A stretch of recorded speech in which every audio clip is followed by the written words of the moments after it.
السلام علیکم دوستو، اگر آپ حدیث شریف سننا پسند کرتے ہیں تو ہمارے چینل کو سبسکرائب کر لیں اور بیل آئیکن کو دبائیں تاکہ ہر آنے والی نوٹیفیکیشن آپ تک پہنچتی رہے۔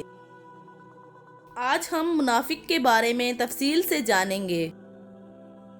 اسلام میں منافق اس شخص کو کہتے ہیں جو بظاہر مسلمان ہونے کا دعویٰ کرتا ہے لیکن دل میں ایمان نہیں رکھتا۔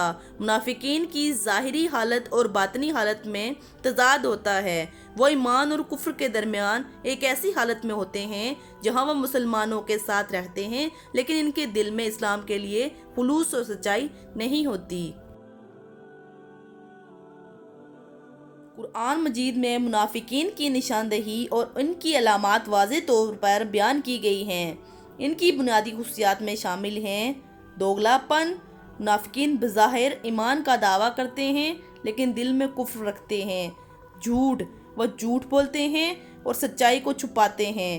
نماز میں دکھاوا: وہ نماز پڑھتے ہیں مگر دکھاوے کے لیے نہ کہ اللہ کی رضا کے لیے۔ مسلمانوں کے خلاف سازشیں: منافقین مسلمانوں کے خلاف سازشیں کرتے ہیں اور ان کے درمیان اختلافات پیدا کرنے کی کوشش کرتے ہیں۔ اللہ کی آیات کا انکار: وہ اللہ کی آیات اور رسول اللہ صلی اللہ علیہ وسلم کی باتوں پر شک کرتے ہیں اور انہیں ماننے سے انکار کرتے ہیں۔ قرآن مجید میں منافقین کے بارے میں سخت وعیدیں ہیں اور انہیں جہنم کے سب سے نچلے درجے میں جگہ دی گئی ہے۔ سورہ بقرہ اور سورہ نساء میں منافقین کے بارے میں مفصل آیات موجود ہیں۔ سورہ بقرہ کی آیت میں منافقین کا ذکر ہے اور کچھ ایسے بھی ہیں جو کہتے ہیں کہ ہم اللہ پر اور یوم آخرت پر ایمان لائے ہیں، حالانکہ وہ ایماندار نہیں ہیں۔ اللہ اور ایمانداروں کے ساتھ دغا بازی کر رہے ہیں مگر حقیقت میں وہ خود اپنے آپ کو ہی دھوکہ دے رہے ہیں اور نہیں سمجھتے۔ ان کے دلوں میں مرض تھا تو اللہ نے ان کے مرض کو بڑھا دیا اور ان کے لیے دردناک عذاب ہے اس وجہ سے کہ وہ جھوٹ بولتے ہیں۔ سورہ نساء کی آیت میں منافقین کے انجام کا ذکر ہے۔ بے شک منافقین جہنم کے سب سے نچلے درجے میں ہوں گے اور تم ہرگز ان کا کوئی مددگار نہ پاؤ گے۔ ان آیات اور احادیث سے واضح ہوتا ہے کہ منافقین کا انجام بہت سخت ہے اور ان کا کردار اسلام میں قابل مذمت ہے۔ منافقین کی علامات: جھوٹ بولنا: منافقین کی ایک علامت جھوٹ بولنا ہے۔ وہ اپنی باتوں میں سچائی کا فقدان رکھتے ہیں۔ وعدہ خلافی: منافقین وعدہ کرتے ہیں لیکن اسے پورا نہیں کرتے۔ امانت میں خیانت: جب ان کے پاس کوئی امانت رکھی جاتی ہے تو اس میں خیانت کرتے ہیں۔ رسول اللہ صلی اللہ علیہ وسلم نے فرمایا، 4 خصلتیں جس میں ہوں گی وہ پکا منافق ہوگا، اور جس میں ان چاروں میں سے کوئی ایک بات ہوگی اس میں نفاق کی ایک خصلت ہوگی جب تک وہ اس کو چھوڑ نہ دے۔ امانت میں خیانت: بات بات پر جھوٹ بولنا، عہد توڑنا، جھگڑے کے وقت گالیاں دینا۔ منافق کی مثال: رسول اللہ صلی اللہ علیہ وسلم نے فرمایا، منافق جب بیمار ہو کر صحت مند ہو جاتا ہے تو اس کی مثال اونٹ کی سی ہے، وہ نہیں جانتا کہ اسے کیوں رسیوں سے باندھا گیا اور کیوں کھلا چھوڑا گیا۔ منافق یا اس کی جمع منافقون کا موضوع احادیث اور قرآن کریم میں بار بار آنے والے موضوعات میں سے ایک ہے۔ قرآن نے منافقوں اور کفار کو ایک ساتھ رکھا ہے، یہ وعدہ کیا ہے کہ وہ دونوں جہنم میں ڈالے جائیں گے۔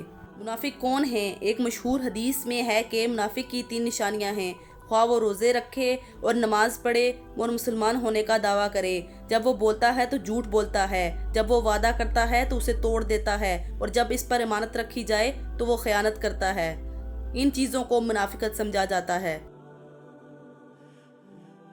جھوٹ بولنے سے مراد وہ شخص ہے جو دوسروں کے مفادات کو نقصان پہنچانے یا اپنے فائدے کے لیے ناجائز فائدہ اٹھانے کے لیے جان بوجھ کر سچ نہیں بولتا۔ اکثر نہیں، بہت سے رہنما ووٹ حاصل کرنے کے لیے جان بوجھ کر جھوٹ بولتے ہیں۔ دوسرے دیگر وجوہات کی بنا پر جھوٹ بول سکتے ہیں، لیکن جب کوئی غیر ارادی طور پر جھوٹ بولتا ہے، سچائی کا علم نہ ہو یا جھوٹ سے فائدہ اٹھانے کا ارادہ نہ ہو تو وہ جھوٹا نہیں ہو سکتا۔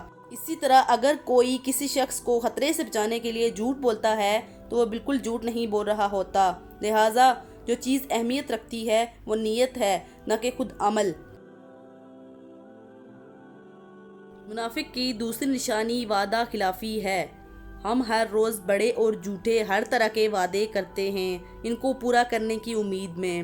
اگر ہم اپنی زندگی میں کچھ وجوہات کی بنا پر ایک یا دو وعدے پورے نہیں کر پاتے تو یہ بات قابل فہم ہے۔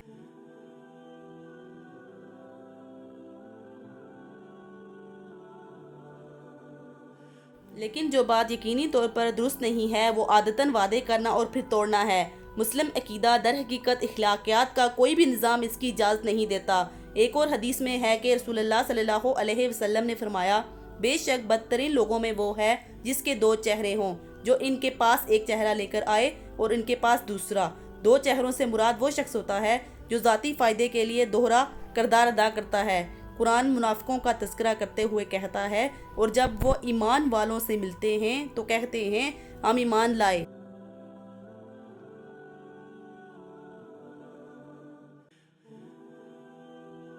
لیکن جب وہ اپنے شیطانوں کے پاس جاتے ہیں تو اعلان کرتے ہیں، لو ہم آپ کے پاس ہیں، آپ کے ساتھ ہیں، بے شک ہم نے مذاق کیا تھا، اللہ خود ان کا مذاق اڑاتا ہے، انہیں چھوڑ دیتا ہے کہ وہ اپنی سرکشی میں اندھا ہو کر بھٹکتے رہیں۔ یہ وہ لوگ ہیں جو ہدایت کے بدلے گمراہی خریدتے ہیں، اس لیے نہ کہ ان کی تجارت کامیاب ہوتی ہے اور نہ ہی وہ ہدایت یافتہ ہوتے ہیں۔